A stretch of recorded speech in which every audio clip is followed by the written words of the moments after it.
Hey guys, my name is Josh Smith. I'm the president of Montana Knife Company. And today, we're here to talk about how to sharpen a hatchet.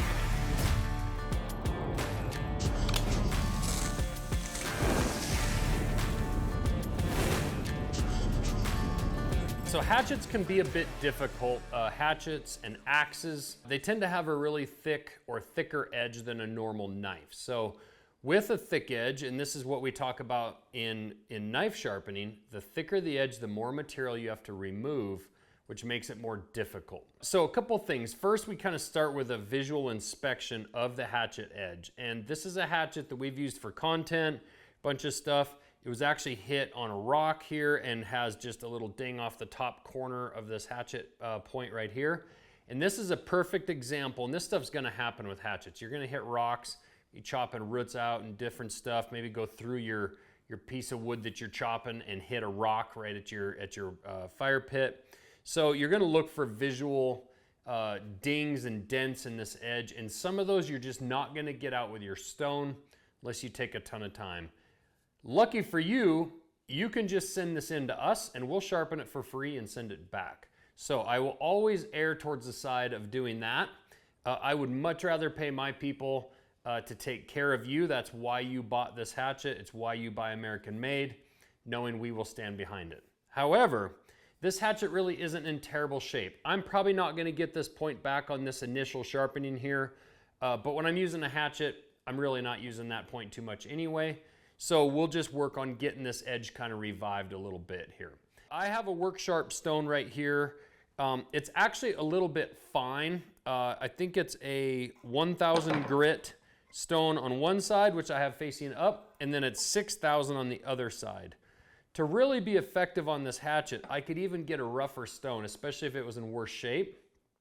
I could get a stone that's more along the lines of 220 grit or 320, 600, something like that. But this 1000 should work today for what we need to do. What we're gonna do here is I'm gonna just work one side of this hatchet really hard and work on getting a burr on that other side, and then I'll reverse it. We'll work that side pretty hard, and then we'll get a burr, and then we'll kind of try to refine it from there. All right, so this is a water stone. So I have my work sharp base here filled with water. Hopefully this table won't wiggle around too bad on me. I would suggest definitely a better, more solid table than what I have right here.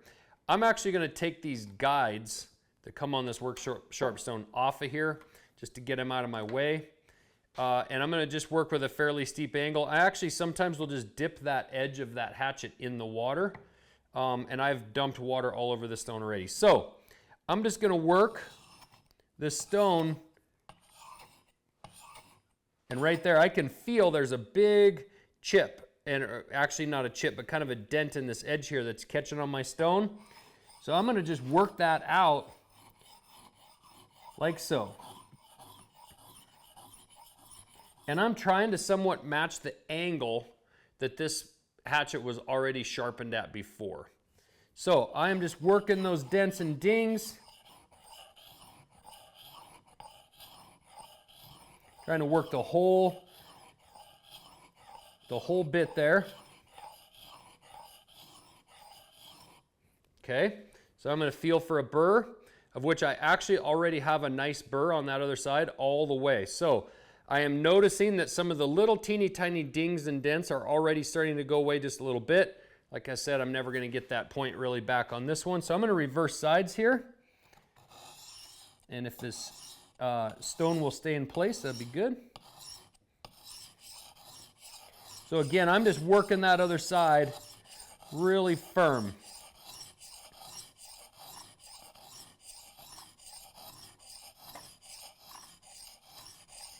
Every now and then I'll stop and look at my angle and make sure that my angle somewhat matches where it was factory sharpened.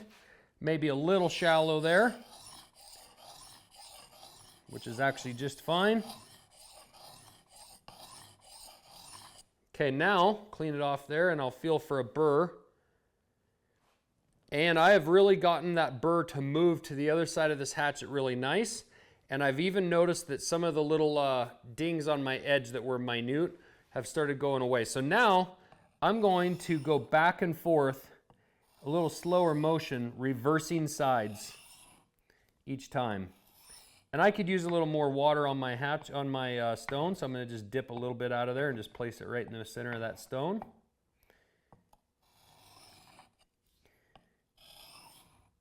That water lubricates that stone nicely, helps that stone cut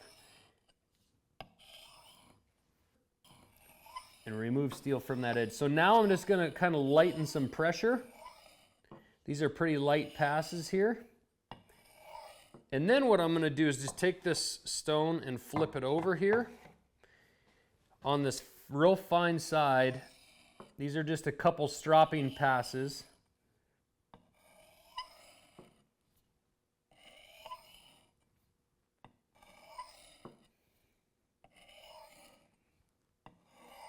Okay, so now that actually looks and it really feels nice and sharp. I should have a piece of paper here.